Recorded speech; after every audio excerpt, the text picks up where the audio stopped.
Hi hello ನಮಸ್ಕಾರ ರೀ. ನಾನು ನಿಮ್ಮ ಪ್ರೀತಿಯ ರೂಪ ಯೂಟ್ಯೂಬ್ ಚಾನಲ್ಗೆ ಸ್ವಾಗತ ಅಂತ ಹೇಳ್ತಾ ಇದ್ದೀನಿ. ಇವತ್ತಿನ ಬ್ಲಾಗ್ ನಾ ಏನು ಹಾಕಕತ್ತೀನಂದ್ರೆ ಮನ್ನೆತ್ತಿನ ಅಮಾವಾಸ್ಯೆ ಅಂದ್ರೆ ಹಳ್ಳಿ ಒಳಗನ ಎಲ್ಲರೂ ಮಾಡ್ತಾರೆ, ಸಿಟಿ ಒಳಗೂ ಮಾಡ್ತಾರೆ. ಗೊತ್ತಿದ್ದವರು ಒಬ್ಬೊಬ್ರು ಗೊತ್ತಿಲ್ಲ, ಅವ್ರದವ್ರು ಮಾಡಲ್ಲ. ಆದರೆ ರೈತರ ಹಬ್ಬ ಅಂತಂದು ಅಂತಾರೆ. ಇದಕ್ಕೆ ನಾವು ನೀವು ಕೂಡಿ ಮಾಡೋಣಂತ ರೈತರ ಹಬ್ಬ. ಇದು ಹಬ್ಬದ ವಿಶೇಷ ಅಂದ್ರೆ ಅರ್ಲು ತೊಗೊಂಬಂದು ಎತ್ತು ಮಾಡಿ ಅದರದ್ದು ಪೂಜೆ ಮಾಡೋಕೆ ಮನ್ನೆತ್ತಿನ ಅಮಾವಾಸ್ಯೆ ಅಂತ ಹೇಳ್ತಾರೆ. ನೆಕ್ಸ್ಟ್ ಒಂದೊಂದು ಹೇಳ್ಕೊತಾ ಹೋಗ್ತೀನಿ ರೀ ನಾನು. ಬರ್ರಿ ಇವತ್ತಿನ ಬ್ಲಾಗ್ ಸ್ಟಾರ್ಟ್ ಮಾಡೋಣ ಅಂತಂದು. ಬೆಳಗ್ಗೆ ಆಗಲಿಲ್ಲ ನನಗೆ, ಅಂಗಡಿ ಒಂದು ಐತಲ್ರಿ, ಗದ್ದಲೈತಿ, ಹೀಗಾಗಿ ಬೆಳಗ್ಗೆ ಮಾಡೋಕ್ಕಾಗಲ್ಲ. ನಾನು ಸಾಯಂಕಾಲನ ಅಮಾವಾಸ್ಯೆ ಮಾಡೋದು. ಅಂಗಡಿ ಕೊಟ್ಕೊತ ನಮ್ಮ ಮನ್ಯಾಗ ಮಾಡೋದಾಗಂಗಿಲ್ಲ. ಅದಕ್ಕೆ ಕರಿಗಡ್ಬು ಮಾಡಬೇಕು ಸ್ಪೆಷಲ್ಲಾಗಿ. ಅದಕ್ಕೆ ಕರಿಗಡ್ಬು ಅಂಗಡಿಗೆ ಆಕಳಿಗೆಲ್ಲ ಬೇಕಲ್ಲ ಅಂತಂದು ಕರಿಗಡ್ಬು ಮಾಡ್ಬೇಕಂತಂದು ಸಾಯಂಕಾಲನ ಅಮಾವಾಸ್ಯೆ ಮಾಡೋದ್ರಿಂದ ಸ್ವಲ್ಪ ಲೇಟಾಗೆ ನಾನು ಮಾಡ್ತಿರ್ತೀನಿ. ಬೆಳಗ್ಗೆ ಮಾತ್ರ ಅಂಗಡಿ ಗದ್ದಿರೋದ್ರಿಂದ ಆಗಂಗೆ ಇಲ್ಲ ನನಗೆ ಮಾಡೋಕೆ. ಅದಕ್ಕೆ ನಾವು ಸಾಯಂಕಾಲ ನೀವು ಕುಡ್ಕೊಂಡು ಮಾಡೋಣ ಅಂತ ಬರ್ರಿ. ಅಮಾವಾಸ್ಯೆ ನಾನು ಮನ್ನೆತ್ತಿನ ಅಮಾವಾಸ್ಯೆ ಹೆಂಗೆ ಮಾಡ್ತೀನಿ ಅಂತಂದು ನಾನು ನಿಮ್ಗೆ ತೋರಿಸ್ತೀನಂತ ಬರ್ರಿ. ಮನ್ನೆತ್ತಿನ ಅಮಾವಾಸ್ಯೆ ಮಾಡೋಕೆ ಬ್ಯಾಳೆಗೆ ಹಾಕಿದ್ದೆ. ಬೇಳೆ ಕುದ್ದಿತ್ತು, ಬ್ಯಾಳೆ ಕುದಿಸಿ ಬೆಲ್ಲ ಅದನ್ನ ಜಜ್ಕೊಂಡು ಉಣ್ಗ ರುಬ್ಕೊಂಡು ಕರಿಗಡ್ಬಿಗೆ ಹಿಟ್ಟು ಅದನ್ನೆಲ್ಲ ನಾದ್ಕೊಂಡಿದ್ದೆ. ಬ್ಯಾಳೆ ಇಷ್ಟು ಕುದ್ದೈತಿ. ಕಟ್ಟು ತೆಗೆದು ಸಾಂಬಾರು ಮಾಡಿದ್ರೆ ಕಟ್ಟಿನ ಸಾರು ಸೂಪರ್ ಆಗುತ್ತೆ ನೋಡಿರಿ. 2 ದಿನ ಇಟ್ಕೊಂಡು ತಿಂದ್ರೂ ಕಟ್ಟಿನ ಸಾರು ಸೂಪರ್ ಆಗುತ್ತೆ. ಇದ್ರ ಬ್ಯಾಳಿದು ಕಟ್ಟಿನ ಸಾರಂತೂ ಅಷ್ಟು ಸೂಪರ್ ಆಗುತ್ತೆ. ಹಿಟ್ಟು ಮೊದಲ ನಾದ್ಕೊಂಡು ಇಟ್ಕೊಂಡಿದ್ದೆ ನಾನು. ಬೆಲ್ಲ ಜಜ್ಜಿ ಬ್ಯಾಳಿಗೆ ಕೂಡಿಸಿ ಮಿಕ್ಸರ್ ಹಾಕೊಂಬರೋಣ ಅಂತ. ಮೊದ್ಲೇಕೆಲ್ಲ ಬ್ಯಾಳೆ ರುಬ್ಕೊತಿದ್ರು, ಇವಾಗೆಲ್ಲ ಅಲ್ಲೇ ರುಬ್ಕೊತಾರೆ ಬಿಡು. ಬರೀ ಮಿಕ್ಸರ್ಗೆ ಹಾಕೊಂಡ್ಬಿಡ್ತಾರೆ. ನಾವು ಹಂಗೆ ಮಿಕ್ಸರ್ ಹಾಕ್ಕೊಂಡು ಬರೋಣಂತ ರುಬ್ಕೊಂಡು ಬ್ಯಾಡಿ ಎಲ್ಲ ರುಬ್ಕೊಂಡು ಬಂದೆ. ಕರಿಗಡ್ಬು ಲಟ್ಟಿಸ್ಕೊಂಡು ಕರಿಗಡ್ಬು ಒಂದು ಮರ ಆಗಿದ್ದು ಸಾಕಿಬ್ಬರೇ ಇರೋದ್ರಿಂದ ಭಾಳ ಮಾಡಾಕತ್ತಿದ್ದಿಲ್ಲ ನಾನು, ಸ್ವಲ್ಪ ಮಾಡ್ಕೊಂಡಿದ್ದೆ. ಎಣ್ಣೆನೂ ಕಾದಿತ್ತು. ಕರಿಗಡ್ಬು ಮಸ್ತಾಗಿ ಕರಿಗಡ್ಬು ಕರೇನಂತ ಬರ್ರಿ. ಈಗ ಎಣ್ಣೆ ಕಾದೈತಿ ನೋಡಿರಿ. ಇಷ್ಟಂತೂ ಕರಿಗಡ್ಬು ಮಾಡಿದ್ದೆ. ದೇವರಿಗೆ ಒಂದು ನೈವೇದ್ಯ ಮಾಡಿ. ನಾವು ಭಾಳ ಜಾಸ್ತಿ ಸ್ವೀಟ್ ಅಂದ್ರೆ ಹೋಗಂಗೆ ಇಲ್ಲ, ತಿನ್ನಂಗೆ ಇಲ್ಲ. ಹೀಗಾಗಿ ಕರಿಗಡ್ಬು ಕರೇನಂತಂದು ಎಣ್ಣೆ ಕಾದೈತಿಲ್ಲ ಸ್ವಲ್ಪ ಹಾಕಿದ್ದು, ಹಿಟ್ಟು ಹಾಕಿದ್ದೆ. ಮಸ್ತ್ ಎಣ್ಣೆ ಕಾದಿತ್ತು. ಅದನ್ನು ಬಿಸಿ ಬಿಸಿ ಬಿಸಿ ಎಣ್ಣೆಯಾಗ ಕರಿಗಡ್ಬು ಮಾಡಕತ್ತೇನೆ ನೋಡ್ರಿ. ಈಗ ನೈವೇದ್ಯಕ್ಕೆ ಕರಿಗಡ್ಬು ಆಗಬೇಕು. ಇವೆಲ್ಲ ಒಂದು ಮರ ಪೂರ ಕರ್ಕೊಂಡು ಒಂದು ಕಡೆ ಇಟ್ಕೊಂಡ್ಬಿಡೋಣಂತ. ಆಮೇಲೆ ಸಂಡಿಗೆ ಎಲ್ಲ ಕರಿಬೇಕು. ಸಂಡಿಗೆ ಎಲ್ಲ ಕರೆದ್ವಿ ಅಂದ್ರೆ ಇದು ಕೆಲಸ ಮುಗಿತೈತಿ. ಅನ್ನ ಸಾಂಬಾರು ಅಂತ ಮಾಡಿ ಇಟ್ಕೊಂಡಿದ್ನೆ. ಕೆಂಪಾಗೋ ಮಟ್ಟ ಕರಿಬೇಕು ನೋಡ್ರಿ. ಇದನ್ನು ಕರಿಗಡ್ಬು ಕೆಂಪಾದು ಬಂದ್ರೆ ಮಸ್ತಾಗಿ 2 ದಿನ ಇಟ್ರೂ ಏನೂ ಆಗಂಗಿಲ್ಲ, ಅಷ್ಟು ರುಚಿ ಇರ್ತಾವೆ ಕರಿಗಡ್ಬು. ಹುಡುಗರಿಗಂತೂ ಅಡ್ಡಾಡ್ಕೊತ ತಿನ್ನಕ್ಕಂತೂ ಚಲೋ ಆಕ್ಕಾವ ನೋಡ್ರಿ ಇವು ಕರಿಗಡ್ಬು.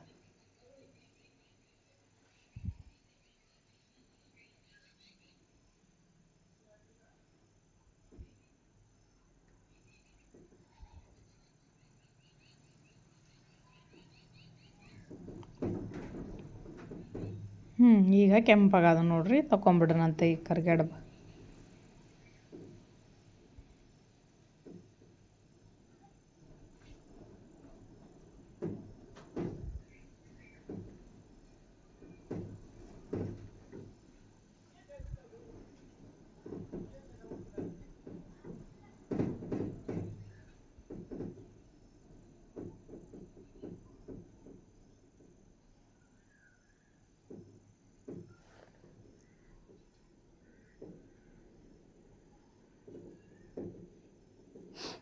ಕರಿಗಡ್ಬು ಕರೆದಿಂದ ಒಂದು ಸ್ವಲ್ಪ ಸಂಡಿಗೆನ ಕರ್ಕೊಂಡು ನೋಡ್ರಿ. ಸಂಡಿಗೆ ಅಂದ್ರೆ ಸ್ವೀಟ್ನಾಗ ತಿನ್ನಕ್ಕಂತ ಭಾರಿ ಇಷ್ಟ. ಅಕ್ಕಿ ಸಂಡಿಗೆ ಮಾಡಿದ್ದೆ ನಾನು. ಬೇಸಿಗೆ ಒಳಗೆ ಮಾಡಿಟ್ಕೊಂಡ್ಬಿಡ್ತೀವಿ. 2-3 ಸೇರು ಮಾಡಿಟ್ಕೊಂಡ್ವಿ ಅಂದ್ರೆ ಎಷ್ಟು ಒಂದು ವರ್ಷಾನುಗಟ್ಲೆ ಅಕ್ಕಾವು. ಮಾಡಿಟ್ಕೊಂಡ್ವಿ ಅಂದ್ರೆ ಚಿಪ್ಸ್ ಒಂದಿಷ್ಟು ಕರ್ಕೊಂಡು ಇಟ್ಕೊಂಡಿದ್ದೆ ನಾನು. ಬರ್ರಿ ಈಗ ಪೂಜೆ ಗೀಜೆ ಮಾಡ್ಕೊಬೇಕ. ಮತ್ತು ಎತ್ತು ಬೇಕಲ್ರಿ. ಈಗ ಎತ್ತು ಮಾಡಾಕತ್ತಿದ್ರು ಹೊರಗೆ. ಬರ್ರಿ ಎತ್ತು ಹೆಂಗೆ ಮಾಡಾಕತ್ತಾರ ಅಂತ ನೋಡ್ಕೊಂಬರೋಣ ಅಂತ. ನಮ್ಮ ಯಜಮಾನ್ರು ಅವರು ಕುಡ್ಕೊಂಡು ಬೆಣ್ಣೆ ಹಳದಾಗಿದ್ದ ಅರ್ಲು, ಮೆತ್ತನ ಅರ್ಲು, ಹಳ್ಳಿಲಾರ್ದ ಅರ್ಲು ಸಿಗ್ತೈತಿ ಇಲ್ಲಿ ನಮ್ಮ ಕಡೆ. ಅದನ್ನು ತೊಗೊಂಬರ್ತೀವಿ. ಮಸಾರಿ ಕಡೆ ಎಲ್ಲ ಸಿಗಂಗಿಲ್ಲ ಇದು ಅರ್ಲು. ಮೆತ್ತಗೆ ಏರಿ ಭೂಮಿಯಲ್ಲಿ ಬೆಣ್ಣೆ ಹಳದಾಗ ಭಾಳ ಸಿಗ್ತೈತೆ ನೋಡ್ರಿ ಇದು ಅರ್ಲು. ತೊಗೊಂಬಂದಿದ್ರು ನಮ್ಮ ಯಜಮಾನ್ರು. ಮಾಡಾಕತ್ತಿದ್ರು ಎತ್ತು ಹಂಗೆ ಅಂಗಡಿ ಮನೆ ಅಂತಂದು ಜಿದ್ದಿ ಹತ್ತಿ ದೊಡ್ಡವು ಸಣ್ಣವು ಮಾಡ್ಕೊತ ಕುಂತ್ರು. ನಾನು ಚಂದಾಗ ಮಾಡಿರಿ ಅಂತ ಹೇಳತ್ತಿದ್ದೆ. ನಮ್ಮ ಯಜಮಾನ್ರು ಮಾಡಾಕತ್ತಿದ್ರು. ಅರ್ಲಿಲೆ ಎತ್ತು ಮಾಡಿ ಪೂಜೆ ಮಾಡೋದು ಇದು ಮನ್ನೆತ್ತಿನ ಅಮಾವಾಸ್ಯೆಯ ವಿಶೇಷತೆ. ನಮ್ಮ ಯಜಮಾನ್ರು ಎಷ್ಟು ಚಂದ ಎತ್ತು ಮಾಡಾಕತ್ತಿದ್ರು. ಚಂದಾಗಿ ಮಾಡಿರಿ, ದೊಡ್ಡವು ಮಾಡಿರಿ ಅಂತ ನಾನು ಅನ್ನಕತ್ತಿದ್ದೆ. ಮಾಡ್ತೆ ನಾಳೆ ಏನು ಒಳ ಮಳ ವಟ ಹಚ್ಚಿ ಅಂತ ಬೈಯಾಕತ್ತಿದ್ರು. ಅಷ್ಟನ್ನೊತ್ಲೆ 4-5 ಮಂದಿ ಕೂಡ್ಕೊಂಡ್ಬಿಟ್ರೆ ನಮ್ಮ ಬಸವಣ್ಣ ಬೇರೆ ಬಂದ, ಇನ್ನೂ 4-5 ಜನ ಬಂದ್ರೆ ಅಂಗಡಿಗೆ ಅಲ್ಲೇ ಕೂತ್ಕೊಂಡು ನಾನು ಮಾಡ್ತೀನಿ ನೀನು ಮಾಡ್ತೀನಿ ಅಂತಂದು ಕಾಂಪಿಟೇಷನ್ ಬಿದ್ದ ಎತ್ತಂತೂ ಒಂದು ದೊಡ್ಡವು ಸಣ್ಣ ಎಲ್ಲ ಥರ 4-5 ಥರದ್ದು ಎತ್ತು ಆಗಿಬಿಟ್ವು. ಎತ್ತು ಮಾಡೇ ಬಿಟ್ರು. ಮಾಡಂತಂದು ಎಲ್ಲರೂ ನಾ ಮಾಡ್ತೀನಿ ನೀ ಮಾಡ್ತೀನಿ ಅಂತಂದು ಗಂಟು ಬಿದ್ದು ಮಾಡಾಕತ್ನ. ನಮ್ಮ ಬಸವಣ್ಣ ನಾನು ಸಣ್ಣವ್ರದ್ದು ನೆನಪಾಯ್ತು. ಸಣ್ಣವ್ರಿದ್ದಾಗ ಎತ್ತು ತೊಗೊಂಡು ಆಟ ಆಡ್ತಿದ್ವಿ ಅಂತಂದು ನೆನಪು ಮಾಡ್ಕೊಂಡು ಹೇಳಾಕತ್ತಿದ್ರು ಅವರು. ನಾವು ಹಿಂಗೆ ಆಟ ಆಡಕ್ಕೆ ಹೋಕ್ಕಿದ್ವಿ ಎತ್ತು ತೊಗೊಂಡು ಅಂತಂದು ಈಗೆಲ್ಲ ಹಳೆ ನೆನಪುಗಳೆಲ್ಲ ಮಾಡಾಕತ್ತಾಗ ನೆನಪಾಗಕತ್ಬಿಡ್ತಾವೆ ನೋಡಿರಿ. ಸರಿ ಇಷ್ಟು ಸಣ್ಣದನ್ನೇ ಇದೆ ದೊಡ್ಡದು ಎತ್ತು ಮಾಡ್ತಾನೆ ಅಂತಂದು ಬಸವಣ್ಣನೂ ಕೂಡ ಎತ್ತು ಮಾಡಾಕತ್ತ ನೋಡಿರಿ. ಏನೋ ದೊಡ್ಡದು ಮಾಡ್ತೀನಿ ಅಂತಂದು ದೊಡ್ಡದು ಮಾಡಾಕತ್ತಾರಲ್ಲ, ಸಾಕಾಗಲಿಲ್ಲ. ಅಂತೂ ಇಂತೂ ಎತ್ತು ಮಾಡಾಕತ್ಬಿಟ್ರೆ ಮಾಡಲಿ ಅಂತಂದು ನಾನು ಸುಮ್ಮನೆ ವೀಡಿಯೋ ಮಾಡ್ಕೊತ ಕೂತೆ.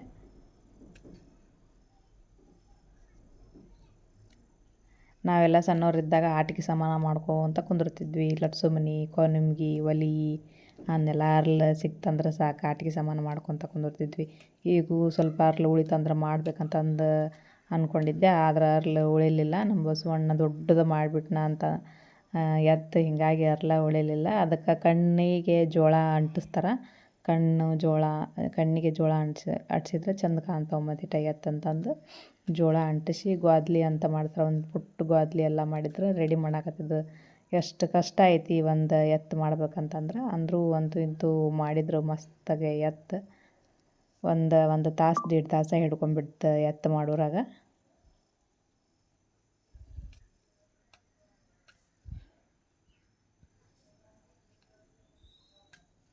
ಈಗಂತೂ ಹೆಸರು ಬಿತ್ತಿರ್ತಾರಲ್ಲ, ಮೊದ್ಲೇಕಂತೂ ಎಡೆ ಹೊಡ್ಯಾಕಂತಂದು ಎತ್ತಿಗೆ ಅಂತಂದು ಕೇಳಾಕತ್ತಿದ್ದು. ಅವು ಇನ್ನೊಂದಿಬ್ಬರು ಬಂದರು ಹಂಗೆ ಹಿಂಗೆ ಅಂತ ಮಾತಾಡ್ಕೊತ.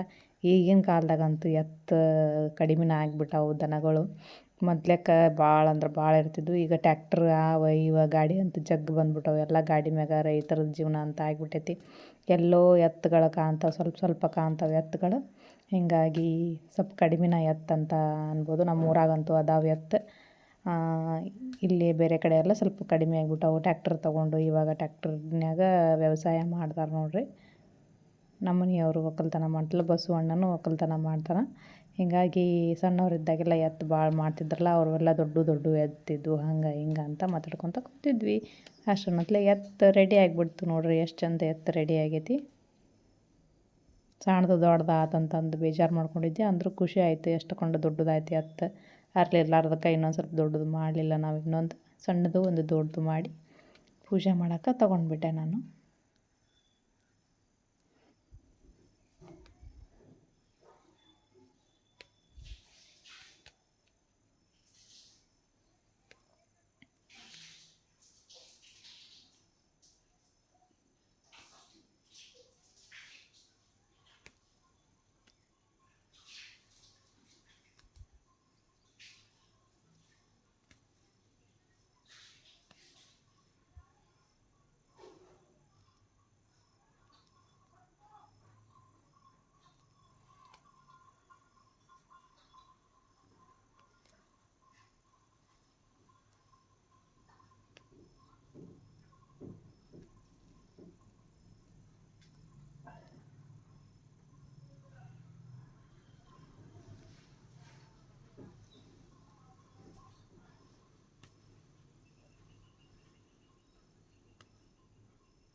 ಅಂತೂ ಇಂತೂ ಎತ್ತು ರೆಡಿ ಆದವು.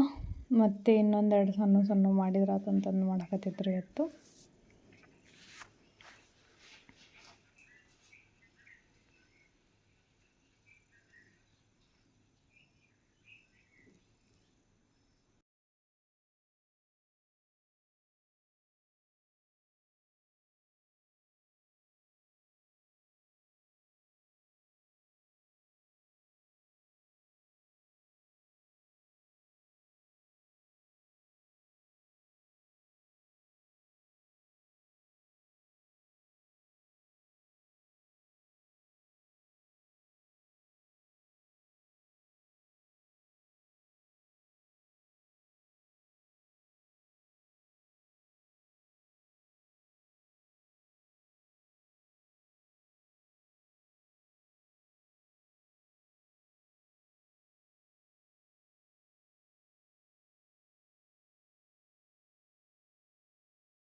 ಎತ್ತು ತೊಗೊಂಬಂದು ನೋಡ್ರಿ ಸಾಯಂಕಾಲನ ಪೂಜೆ ಮಾಡಕತ್ತಿದ್ದೆ ನಾನು.